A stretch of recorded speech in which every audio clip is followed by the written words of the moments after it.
Kata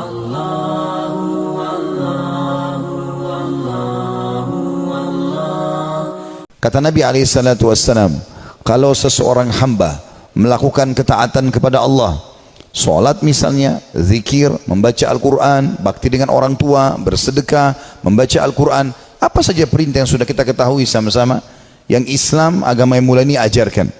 Kapan kita kerjakan itu? Kata Nabi SAW, satu perbuatan amal soleh ini Allah akan titikkan dalam hatinya sebuah tetesan cahaya atau satu titik cahaya. Kalau dia ulangi lagi amal soleh tersebut, dia rutinkan, maka akan dititikkan lagi titik putih.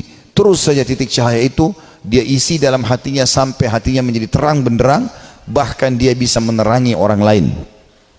Sebaliknya, dan ini saksi bahasan kita, kalau seorang hamba melakukan maksiat kecil ataupun besar, maka Allah titikkan dalam hatinya titik warna hitam.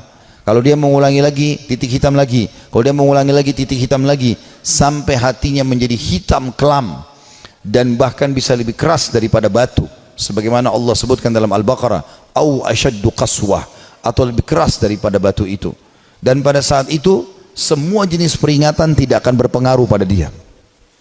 Mau orang meninggal di sebelahnya, mau orang terjadi longsor, banjir, terjadi bencana alam, tidak ada sesuatu menyentuh hatinya. Tidak membuat dia ketakutan dalam masalah-masalah tersebut. Dan pada saat itu tidak akan ada manfaat lagi hidupnya.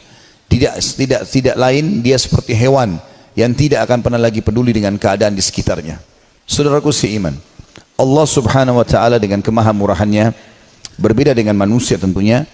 Kita kalau punya pegawai di kantor melakukan satu kesalahan besar, mungkin ada yang memaafkan, ada yang tidak. Umumnya orang tidak memaafkan, pernah mencuri dan segala macam. Tapi Allah berbeda. Allah Subhanahu wa taala dengan kemahamurahannya, walaupun hamba tersebut melakukan dosa sekian banyak, dia akan maafkan. Allah Subhanahu wa taala bahkan gembira dengan taubat hambanya. Allah hanya ingin kita kembali ke jalannya, berada di atas jalan yang benar, makan, minum, pergaulan, pendapatan, pakaian yang halal, dan jangan lakukan yang haram. 5 huruf ini sama, 5 huruf tapi beda secara makna dan aplikasi di lapangan, halal dan haram.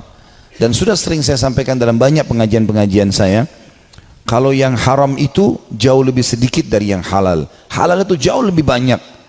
Jadi tidak ada alasan kita untuk terjerumus pada perbuatan yang haram ini. Allah Subhanahu wa taala memberikan peringatan-peringatan dengan rasa takut pada saat ingin melakukan pelanggaran-pelanggaran. Dada yang sempit, takut ketahuan orang, akhirnya juga dipermalukan kalau tetap dia lakukan, agar manusia tersebut berhenti. Bahkan ulama mengatakan kalau ada pencuri yang mencuri kemudian ditangkap dan digebukin, dipukul oleh orang-orang, itu bentuk kasih sayang Allah. Karena dasarnya orang ini sebelum digebukin oleh masyarakat, dia tadinya sudah diberikan peringatan-peringatan oleh Allah. Pencurian dia yang pertama mungkin muncul rasa takut, tapi tetap saja dia jalan. Kemudian pencurian yang kedua, Allah buat dia dilihat oleh orang lain supaya dia malu, tetap dia lakukan. Allah buat dia kepergok sekali tapi masih bisa lepas, tapi tetap mencuri, maka Allah sekalian buat orang-orang memukulinya. Ini peringatan-peringatan dari Allah supaya seseorang itu berhenti dari kesalahan. فَبِأَيِّ آلَاءِ رَبِّكُمَا تُكَذِّبَانِ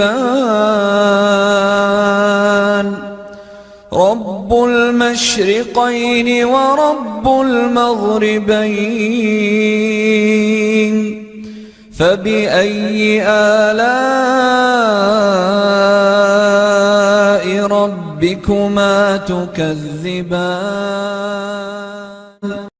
Mari kita sama-sama selalu follow dan juga tentu lakukan pada semua channel-channel dakwah yang baik yang menyebarkan agama Allah Subhanahu wa taala, karena hak itu kebenaran bila dijunjung tinggi dan dipertahankan, tentu batil akan hilang. Namun kalau kita tidak bekerja sama dalam mendukung kebenaran, maka otomatis kebatilan akan merajalela.